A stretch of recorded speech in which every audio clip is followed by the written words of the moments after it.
Morning, everybody. The sixth day. Last night, I didn't get in to my buddy's house until almost 2 o'clock in the morning. It was cold. It's cold right now, back in Michigan. So, the last stop I made, the second to last stop, I put some gas in out of the can because there was no gas stations open. About 2 miles down the road, bike starts running like crap. Pull over, let it idle, take back off, runs great. About 2-3 miles down the road, running like crap. So, thinking maybe my fuel filter's plugged up, fuel pump's taking a poop, something of that sort. I don't think it's in the carburetors because it still runs the same when it's running good, and it runs for a time of being to where the bowls are like full, the line is full. So I'm thinking there's a fuel delivery in between the tank and the filter. So that's where I'm at this morning. I'll pull that bad boy out of there if I can. It's just gonna be a little rough, but it's right there. So see what it looks like, and we'll go from there. Maybe I won't be able to run it down the highway. It just doesn't like 3,000 RPM anymore, 3,000 up. When I got off the highway and came down these little back roads and stuff, didn't have a problem keeping up. So let's get this fuel filter out there, see what happens, see what it looks like. So I have found is plugged up. Really hard to blow through.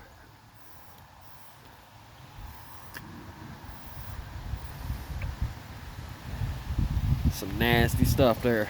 Let's get it out. Alright guys, had a great breakfast. Buddy Evan's girlfriend there, she made up a really good breakfast. Belly's all full. Bike should be ready to go. Blew the fuel filter out, got rid of a bunch of crud. Maybe it'll work, maybe it won't. As long as it gets me home, we'll be alright. Yeah, so we gotta see what's going on. It's a little chilly here in Michigan, not gonna lie. I just looked at the weather, I can't remember. It's like 55, 56 here. And I'm going into something like a 50-degree area up there. So it'll be a nice cold ride today. But with that, say the bike should be great, should do good. I can blow through the fuel filter now, so we shouldn't have a gas issue unless it plugs right back up with something that was in the line. It's very possible, but I think if that happens, I should be able to pull off the road and somehow make it work. Either blow it back out or find another filter at a local parts store that might have a filter that big. It's a pretty big line, it's like a 1/4 inch or something. It's not like your lawnmower 5/16 style stuff. So fuel filter might be a little tricky for the size that it is. Other than that, guys, just hanging out here with my buddy Evan and yik-yakking, and we'll be back on the road here pretty soon. Till then. Alright, everybody. I am in Bay City. It's cold in Michigan. I'm bundled up. I got my layers on from last night, besides the helmet. Yeah, she's chilly, she's cold. Ride's going good though. The bike's doing fine. I'm going slow, I'm taking the back way. 60 miles an hour is like my top speed so far. I think the fuel filter was the problem. I think we're running good today. Hey, I got my moon mist back.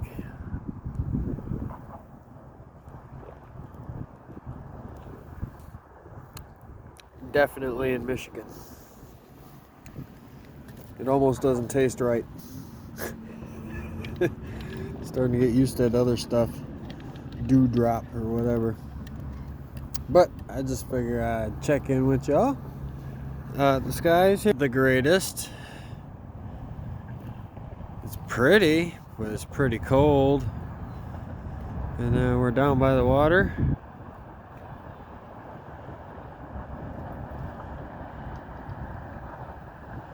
Yeah, that bridge there opens up so that big boats and stuff can go through. It's kind of cool. There's a few of them through here. Bay City's kind of known for them. They're also known for their firework displays.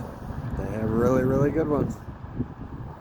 Alright, I'm gonna get back to it, get back on the road, and probably make it home in a reasonable time. It'll be alright. Hey y'all, it's your friendly Todd again, Wingnut. So, I had to make a little pit stop. It happens. Bike's doing. I gotta back out on the highway. Figure I'll just try to make up some time, so not super late. If you look at the sky, it just looks crappy. It feels crappy. It kind of is crappy. It's a little chilly, but whatever. Next stop, I think probably splurge on a little food. Starting to get hungry again. So let's hit that.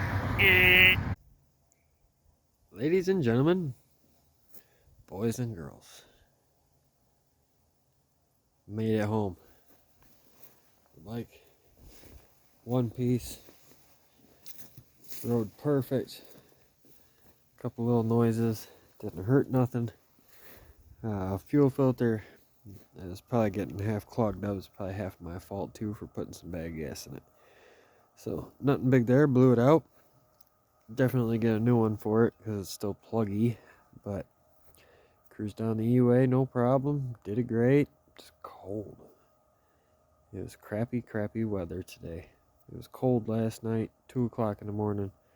It's cold right now, and it's like 6 o'clock in the afternoon. So, alright guys. Thanks for watching. Please give a like, subscribe. Subscriptions are going up and up. I think we're up to like 4 now.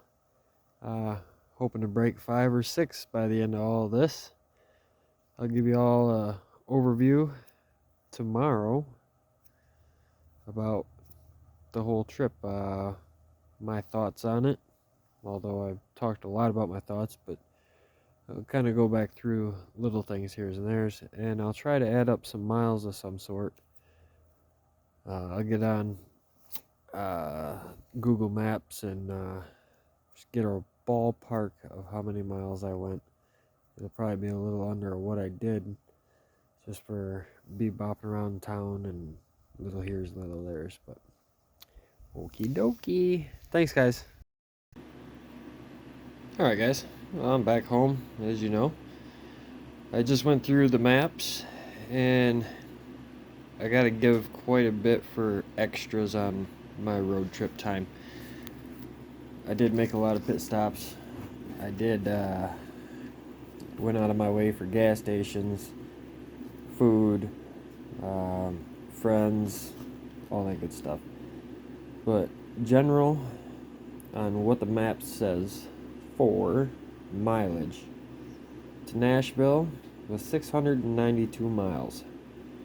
I'm gonna say that was probably more like 710, 20, something like that. I went quite a ways out of my way getting there. In Kentucky, I made a pit stop, and that took me out of the way to go find a Walmart to sleep in or get a couple Z's before I hit the road again. So that's 692 miles to get to there. From Nashville to my friend's house in Sevierville, down Pigeon Forge area, that was 208 miles. Now, I probably put on an extra probably 10 or 20, maybe even 30 on that because I went around some road construction. It's in my video there. So that says 208. I'd probably say more like 230, 240. And then from Sevierville back home is 705 miles. I did go out of my way. I did go see a friend of mine, stayed at his house, and then I took a couple back roads from there to get home, knowing the area and all that. So that was 705 miles. That was probably more like 740, 750 miles. All together, what just the maps has, it's 1,605 miles. I'm gonna say that's more like 100 or 1,700, 750, something like that. So just over 1,700 miles. 7 days, but a lot of that was 5 days of driving, and I had 2 days at the house up there. So yeah, guys, put on some miles. I didn't know what the miles were because my speedometer broke. My cable broke almost immediately. So all is well. I'm home. The bike is good. It's time to actually start tearing it down. As soon as I got home, it started raining. So I got a trailer in the shop here. Gotta work on that, get mom and dad out the door. They're taking off on their vacation. So I get this trailer buttoned up for them, and then I get the bike in here. I got a car to work on, all that good stuff. I got a lot of things to do. That's why I came home a little early. Figured I'd get going on all that. But for now, guys, I thank you. There will be more content in the future somehow, some way, some sort. There's always something going on. Thanks for watching every day. Thanks for subscribing. If you can, hit the like. If not, that's okay. And maybe tell your friends about this little journey if they're planning on something. See how many stops it takes and what kind of stuff to go through. The next long trip, I will have some kind of GoPro or something on the motorcycle so you see more scenery. But again, guys, thank you very much for watching this little series I had. Till the next one, Wingnuts out.